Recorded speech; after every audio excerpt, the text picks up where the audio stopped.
Welcome to the Learning Pines YouTube. We hope this video helps. You start by validating the trade signal and its context, who sent it, its win rate, and the exact timestamp.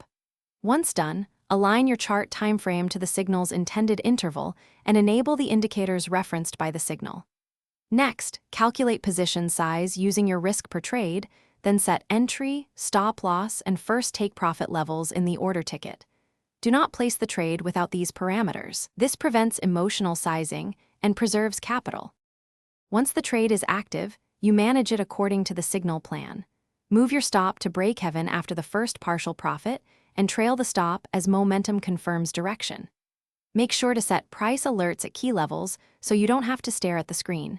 This keeps decisions objective. Also scale out by taking partial profits at preset targets, leaving a runner to capture extended moves. This balances realized gains versus potential upside. You finalize the trade by exiting at your stop loss or final target and then logging the result with metrics: entry, exit, size, reason. If the signal fails, troubleshoot methodically, check for execution latency, wrong time frame, misapplied indicator settings, or slippage.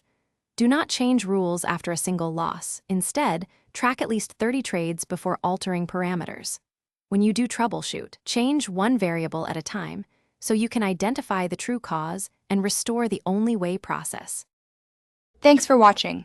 Consider subscribing if we helped you.